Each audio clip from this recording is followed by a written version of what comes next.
Bonjour à tous et bienvenue sur Profcast, le podcast qui donne la parole aux enseignants.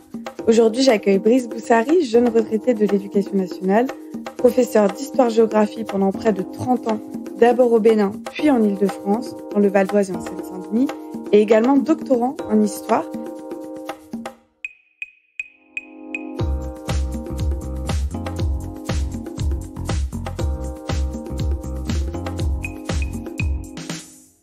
Alors, la première question que j'ai envie de te poser avant de parler de ta carrière en Afrique puis en France, c'est qu'est-ce qui t'a donné envie de devenir professeur et surtout professeur d'histoire-géographie?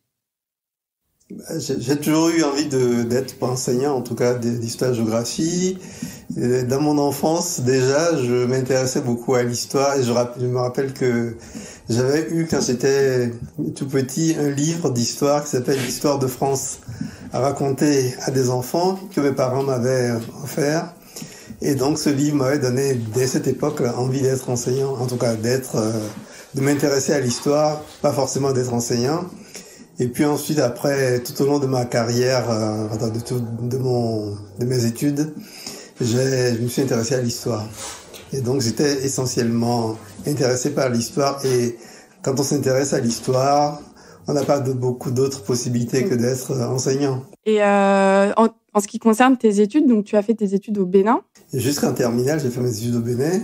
Puis j'ai fait une année d'université à Bomey-Calavi, à l'université du Bénin, à Cotonou. Et puis ensuite, après, mes parents ont voulu que je vienne en France. Et donc, je suis venu en France après une année passée à l'université de Bomey-Calavi au Bénin. Tu as dû passer un concours pour être professeur? Oui, il faut passer le CAPES pour devenir professeur, le CAPES ou l'agrégation. Et je n'ai pas réussi à l'agrégation, mais j'ai réussi au CAPES. Et donc, voilà, je suis devenu enseignant après, disons titulaire, après ma réussite au CAPES. Mais j'étais d'abord maître auxiliaire pendant 6 ans avant de passer le CAPES. C'est quoi maître auxiliaire? Auxiliaire, c'est un enseignant non titulaire de l'Éducation nationale. Oui, donc on dirait vacataire ou contractuel. Voilà, embauché uniquement sur la base de ce diplôme et puis qui peut enseigner donc dans un collège, mais il n'est pas titulaire de son poste. Et donc, il peut changer de poste tous les ans ou être reconduit sur le poste sur lequel il est, mais on n'est pas titulaire. Et quand tu as eu donc ce concours-là, tu as travaillé d'abord en France. Et comment tu as fait après pour travailler au Bénin? J'avais travaillé. Alors j'ai fait mes études en France jusqu'en 1984. Puis en 1985, je suis rentré au Bénin parce que je voulais avant tout effectivement mettre mes compétences au service du Bénin. Je suis resté au Bénin pendant 4 ans et pendant les 4 ans où je suis resté au Bénin, effectivement, je n'ai pas pu avoir un poste qui me plaisait et surtout j'avais rencontré entre-temps ma femme et donc c'est ce qui m'a poussé à revenir en France. Et donc pour parler un peu de ton début de carrière en tant que titulaire, comment ça s'est passé? Est-ce que c'est toi tu as choisi ton niveau? Parce que collège-lycée, c'est quand même très vaste au niveau du programme. Comment ça s'est passé ce début de carrière? Alors, au début de ma carrière, j'étais maître auxiliaire, bien sûr. Et quand on est maître auxiliaire, on va où on vous propose un poste.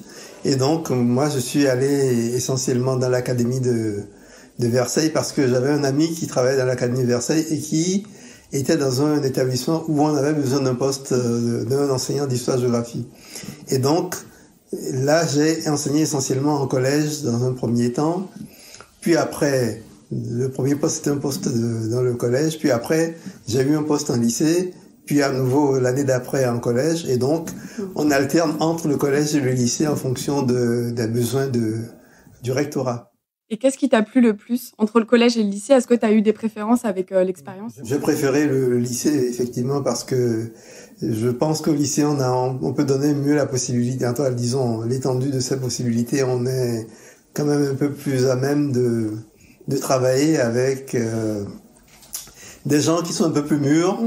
On fait moins de discipline, on enseigne essentiellement plus ce à quoi on est destiné plutôt que s'occuper en fin de compte de problèmes qui sont des problèmes secondaires dans l'enseignement. Oui, puis tu peux approfondir vraiment le contenu. Et je sais aussi que tu as eu un doctorat en histoire. Est-ce que tu peux nous expliquer un peu quel doctorat tu as fait? Alors, à l'origine, je voulais retourner au Bénin, hein, c'est pour ça effectivement que j'y suis retourné, où je voulais faire donc essentiellement de la recherche.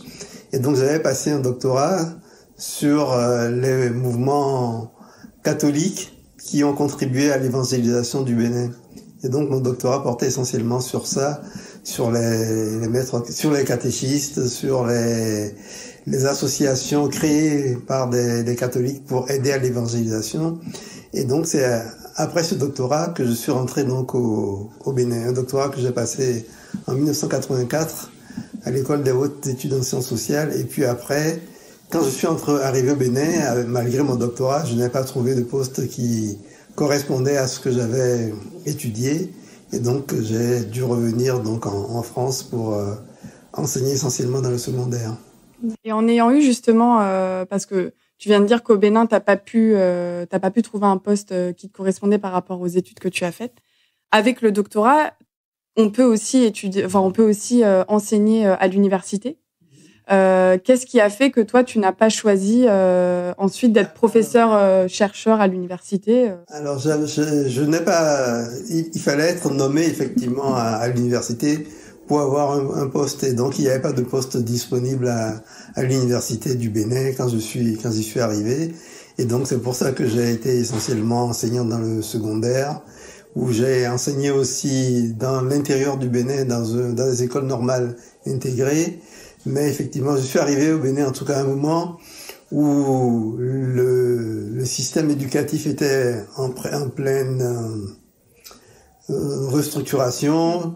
Il n'y avait pas, les enseignants étaient presque plus payés du tout, et donc c'était difficile en tout cas de rester au Bénin dans ces conditions-là. Donc c'est pour ça que je suis revenu en France. Et en France, est-ce que tu aurais aimé enseigner à l'université ou pas du tout? J'aurais pu, si j'avais eu un poste à l'université, mais en France, effectivement, pour enseigner à l'université, il aurait fallu que je passe d'abord l'agrégation avant d'avoir le doctorat. Ce que habituellement les gens font en France, c'est qu'ils passent d'abord l'agrégation, puis ils enseignent avant de passer le doctorat. Moi, j'avais pas passé l'agrégation, donc j'avais des difficultés effectivement j'aurais pas eu de poste à l'université. Mais c'est obligatoire l'agrégation pour avoir. Alors, en tout cas, c'est vivement conseillé, et la plupart des gens qui enseignent à l'université, en tout cas en histoire, sont plutôt agrégés.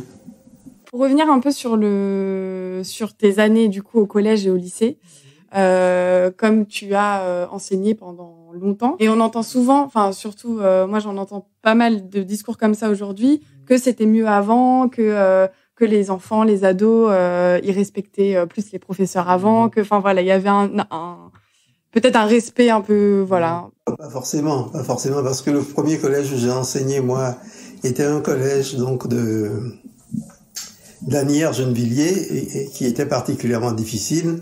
On avait une section SECPA, et donc je pense que c'est le poste le plus difficile dans lequel j'ai enseigné, et c'était en 1990. Donc on peut pas dire que avant c'était mieux, c'était plus facile que ça ne l'est par la suite. Donc non, je bats en brèche cette théorie qui veut dire qui veut dire que avant c'était plus facile. Pas forcément, ça dépend de là où on était, et ce n'est pas une évidence, quoi. Voilà. Et est-ce que tu trouves que le rapport quand même élève-enseignant a évolué ou a changé? Non, je ne crois pas que le rapport ait vraiment changé. En tout cas, je ne pense pas que le rapport s'est détérioré avec le temps. Je pense que cela dépend beaucoup des lieux dans lesquels on est, ça dépend beaucoup du collège dans lequel on est, du lycée dans lequel on est, et ça dépend aussi, je pense beaucoup, disons, de l'autorité du chef d'établissement qui est capable de réguler un certain nombre de choses, de pacifier les relations entre les enseignants et les élèves, et en tout cas d'être ferme quand il le faut. Mais je crois que cela dépend beaucoup, en tout cas, du personnel qui est en charge de ces établissements-là. Et puis c'est vrai qu'il y a une vraie différence entre le collège-lycée et le primaire ou la maternelle, parce qu'au collège et au lycée, le principal, c'est un supérieur hiérarchique, donc il a vraiment le rôle de diriger l'équipe enseignante. Voilà, de diriger. Alors que c'est le cas en primaire et maternelle, sauf que c'est officiellement le directeur d'une école primaire, c'est un collègue, donc c'est pas le même rapport. Est-ce que tu as quand même eu dans ta carrière eu envie de faire un métier différent ou de faire autre chose à un moment donné, ou ça t'a toujours passionné? Je n'ai, alors, sans parler vraiment de passion, de toute façon, j'ai toujours voulu être enseignant et je n'ai jamais voulu changer malgré les difficultés qu'on peut rencontrer. J'ai jamais voulu changer de métier pour faire autre chose parce que je me disais toujours que si dans la classe, effectivement, on ne peut intéresser que 2 ou 3 élèves, en tout cas les passionnés, on réussit en fin de compte à faire quelque chose. Donc, j'ai jamais voulu changer de métier en ce qui me concerne. Et est-ce que tu as réussi justement à intéresser ces 2-3 élèves? Parce que moi, je sais que quand j'ai commencé, j'avais un peu cette peur j'avais un peu ce sentiment que je devais intéresser tout le monde, que tous les enfants devaient accrocher avec ce que je disais, l'enseignement que je leur transmettais. Est-ce que toi aussi, en début de carrière, tu as eu ce sentiment-là et comment il a évolué? Comment tu as réussi à peut-être t'apaiser par rapport à ça ou à avoir toujours cette envie de transmettre, même si dans la classe, il y avait des élèves qui n'étaient pas intéressés? De toute façon, dans toutes les classes, il y a toujours des élèves qui ne sont pas très intéressés et qui le montrent manifestement, qui manifestent effectivement leur désintérêt pour la matière. Mais je sais qu'il y a toujours au moins 2 ou 3 élèves qui sont intéressés, en tout cas pour lesquels ce qu'on dit a de l'importance et qui essaient de réussir au mieux. Donc forcément, même si on peut avoir des doutes effectivement sur ce que l'on enseigne, il ne faut jamais céder en tout cas à la tentation quand même de baisser la qualité de ce qu'on peut enseigner ou de se désespérer en tout cas des élèves. Donc je pense qu'on peut toujours réussir à faire quelque chose avec ceux qui sont intéressés moi je ne me suis jamais posé vraiment la question de savoir si tous les élèves étaient intéressés parce que je savais que tous ne seraient jamais intéressés.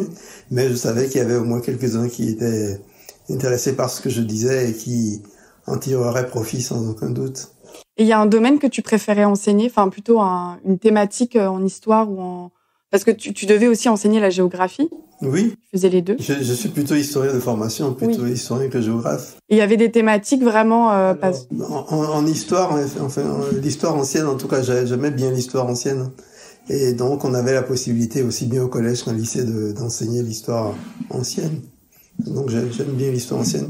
Sinon, moi, personnellement, j'ai fait un doctorat d'histoire contemporaine et donc, ça aussi, j'aime bien enseigner. Est-ce qu'il y a des choses que t'ont appris tes élèves au niveau personnel, humain, professionnel? Oui, sûrement.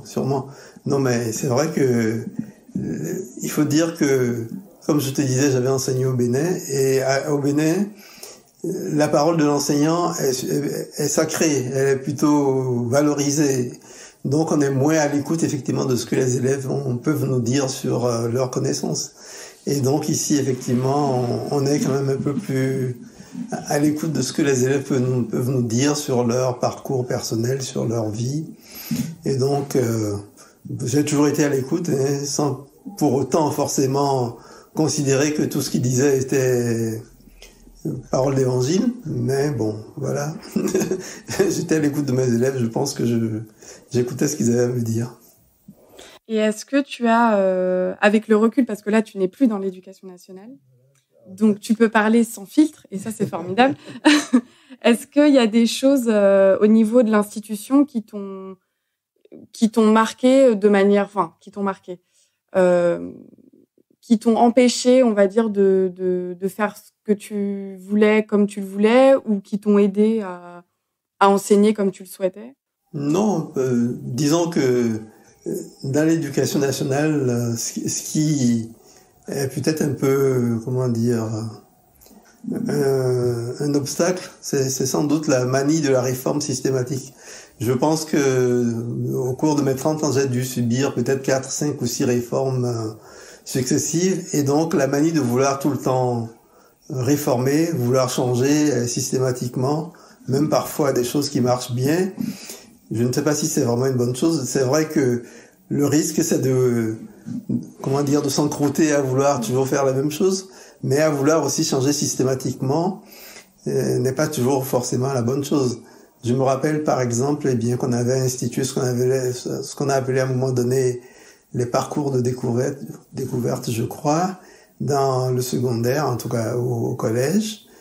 Et ça avait été donc mis en place sans qu'on sans qu'on n'évalue les résultats de ce que ça avait donné dans les structures où ça avait été testé. Ouais.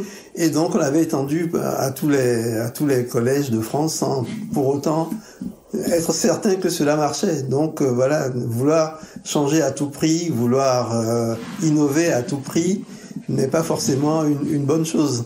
Voilà, donc mais je crois que ce qui est de plus difficile dans l'éducation nationale, c'est souvent le rôle des chefs d'établissement qui, certains ont de la personnalité et essaient bien sûr de mener les établissements avec rigueur, sans tenir compte forcément des pressions qu'ils peuvent subir et d'autres qui n'ont pas la personnalité suffisante et qui ont peur des difficultés, ont peur de l'opposition qu'ils peuvent rencontrer de la part des parents et qui n'osent pas dire franchement les choses telles qu'il faut le dire. Donc effectivement, je pense que dans les établissements où ça marche mieux, c'est souvent là où les chefs d'établissement sont capables en fin de compte de tracer des voies claires aussi bien aux parents qu'aux enseignants et qui savent tenir en tout cas leur établissement d'une manière assez ferme. Mais ça, ce n'est pas toujours le cas. Oui, de poser des limites aussi, parce que c'est vrai que les parents peuvent aussi... Les parents peuvent faire preuve de pression sur aussi bien les enseignants que sur le chef d'établissement. Et donc, parfois, il y a des chefs d'établissement qui n'osent pas s'opposer aux parents alors qu'ils sont dans leur bon droit et ils n'osent pas soutenir leurs enseignants qui sont souvent aussi parfois en difficulté. Voilà, donc... il faut que les chefs d'établissement soient capables de tracer des limites aussi bien aux parents qu'à ses propres enseignants. Oui, puis parfois les enseignants ne sont pas au courant justement de tous leurs droits, enfin de ce qu'ils peuvent dire, ne pas dire. Il y a aussi un espèce de... Enfin, je sais que moi je vis ça aussi en primaire, c'est que parfois les parents ont des revendications et le directeur ou la directrice n'ose pas dire non pour pas froisser les parents, Et c'est vrai que ça peut être pénible de... Oui, on est quand même pris entre les exigences des parents et celles de l'établissement dans lequel on se trouve. Donc forcément, c'est pas toujours très facile. Mais je pense que si on a en face de soi un chef d'établissement qui est capable de reconnaître, en tout cas de protéger ses enseignants quand ils sont en difficulté, en tout cas de ne pas les laisser... affronter tout seul les difficultés auxquelles ils peuvent être confrontés, eh bien, ça c'est tout à fait important. Cela permet, disons, aux enseignants de se sentir soutenus parce que être enseignant n'est pas toujours facile tous les jours. Est-ce que toi, tu as été personnellement confronté à des difficultés dans un lycée ou un collège Oui, ça peut arriver à tout le monde. Donc ça peut, par exemple, on peut avoir mis une heure de retenue à un élève et que les parents viennent vous voir pour vous dire que leur enfant ne fera pas cette heure de retenue ou bien qu'ils se tournent vers le chef d'établissement pour essayer d'obtenir la levée de cette sanction. Ça arrive parfois dans tous les cas de figure, dans tous les établissements. Donc, oui, d'être dans la négociation permanente. La négociation ou bien d'être dans l'affrontement entre ce que souhaitent les parents et ce que souhaite l'enseignant lui-même. Donc mais du coup, est-ce que tu penses pas que ça peut pas dévaloriser, mais si ça peut dévaloriser le rôle de l'enseignant, le fait que du coup le statut n'est plus clairement établi et que les parents soient constamment... Bien sûr, l'enseignant en tout cas, quand il est confronté à cette situation-là et qu'il est désavoué par son chef d'établissement, eh bien effectivement il est dévalorisé. Donc ça veut dire que les parents se disent qu'ils peuvent chaque fois qu'il y a un problème passer par-dessus le chef d'établissement, l'enseignant plutôt, aller rencontrer le chef d'établissement pour obtenir gain de cause, bien sûr. Oui. Et je trouve que tout ça dessert effectivement à la fois le système éducatif en règle générale, parce qu'on ne peut pas demander aux enseignants d'être fermes quand cela vous arrange et leur demander, disons, de revenir sur les décisions qu'ils ont prises quand cela aussi arrange. Donc, forcément, c'est pas toujours évident. Au niveau pédagogique, pour faire un peu la différence aussi entre le primaire et le collège et le lycée, toi, du coup, tu avais plusieurs classes. Comme nous, je sais qu'en maternelle et en primaire, on nous demande beaucoup de différencier en fonction du niveau des élèves, de leurs difficultés, etc. Quand on a la classe toute la journée, toute la semaine, c'est plus facile parce qu'on les voit tous les jours, le lien se crée plus facilement. Comment tu faisais du coup toi avec toutes tes classes? Est-ce que la différenciation elle se fait un peu de la même manière ou comment ça s'organise quand tu as des enfants qui sont en vraie difficulté en classe de 6e ou en classe de terminale dans une matière spécifique? En tout cas, je n'ai pas eu dans la même année à la fois du collège et du lycée. Hein. J'ai toujours eu où j'étais enseignant ou en collège uniquement ou en lycée uniquement. D'accord? Donc forcément, effectivement, généralement les difficultés, en tout cas des élèves, quand on les a même en collège, elles remontent à loin. Elles ne datent pas du collège, elles remontent à leurs années de cours primaires et tout. Et donc, quand ils arrivent au collège, effectivement, parfois ils ont déjà, des bases solides et claires et avec lesquelles on n'a pas de difficulté, disons, à progresser. Et puis, on a d'autres élèves qui sont en difficulté. Et donc, mais la plupart du temps, en tout cas, les difficultés qu'on rencontre au collège, en histoire-géographie, c'est souvent des difficultés qui sont liées à la maîtrise du français. Et généralement, les élèves qui ont du mal, effectivement, à maîtriser la langue, eh bien, ont beaucoup de mal, effectivement, à comprendre ce qu'on dit en histoire-géographie et les notions que l'on aborde. Donc, c'est quand même très difficile en tout cas, uniquement dans sa matière, de pouvoir arriver à surmonter ces difficultés et à leur faire, franchir en tout cas toutes les difficultés qu'ils peuvent rencontrer quand ils sont en histoire-géographie. Mais c'est vrai que les difficultés, ils peuvent les rencontrer aussi bien au collège qu'au lycée, mais c'est souvent de la maîtrise de la langue qui me semble être la difficulté fondamentale. Et que quand, généralement, ils sont capables de maîtriser le français, ils ont moins de difficultés dans les matières, à comprendre l'histoire et la géographie.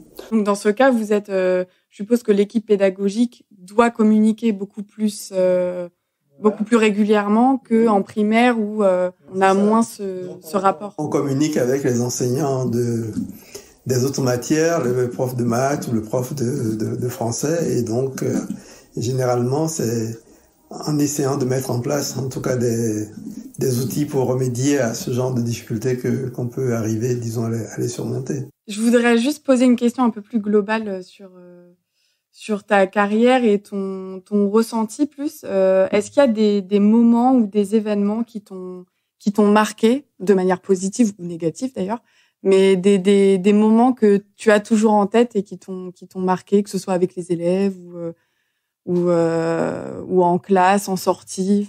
Oui, je pense que quand on faisait des sorties ou des voyages à l'étranger, effectivement, on était plus proche des élèves. Ils étaient plus détendus, les relations étaient beaucoup plus apaisées aussi avec eux. Donc, parce que quand on faisait des voyages en Angleterre ou bien en Espagne, on voyait les élèves sous un autre jour et souvent, les choses étaient quand même beaucoup plus faciles avec eux par la suite. C'est-à-dire que ils gardaient souvent en souvenir, effectivement, les moments passés avec le professeur quand ils étaient en vacances, et cela permettait d'avoir des relations un peu plus, plus tranquilles avec eux. Ouais. Et donc là, c'est ta première année de retraite.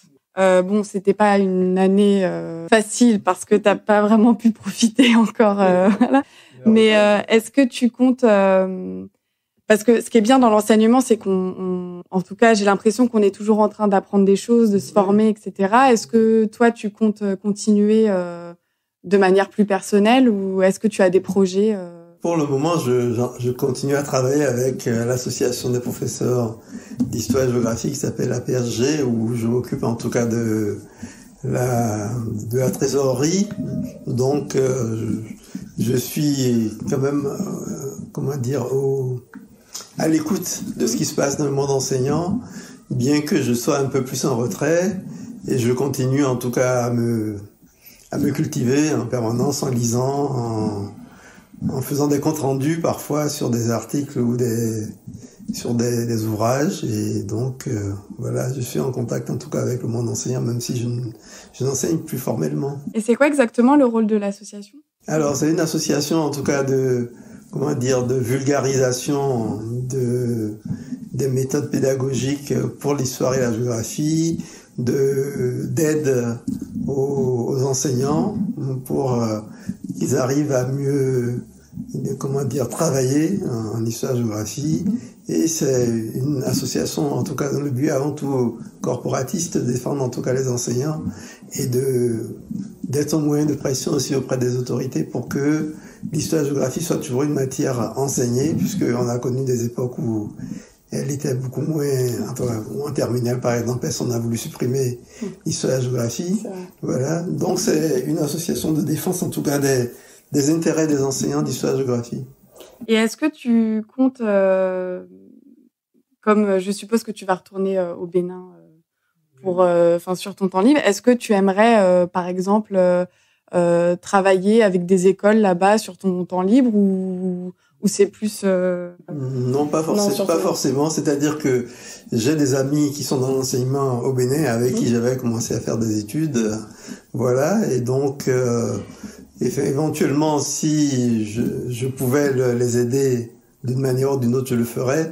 Mais quand je vais au Bénin, je vais plutôt en vacances. Et je ne cherche pas forcément à continuer à enseigner quand je suis au Bénin. Voilà. Et surtout que je n'y vais pas très longtemps dans l'année pour pouvoir y consacrer beaucoup de temps à l'enseignement sur place. Et pour terminer, parce que mine de rien, ça fait quand même 30 minutes qu'on parle, hein. C'est pas mal. Et ouais, ça passe vite. Est-ce que toi, quand tu penses à tout le chemin, à toute ta carrière au Bénin, en France, est-ce que tu aurais un mot ou deux mots ou une phrase de fin qui résumerait un peu ta carrière? Est-ce que toi, t'en es content, fier? Oui, j'en suis content. Est-ce qu'il y a des choses que tu changerais, que tu aurais fait différemment?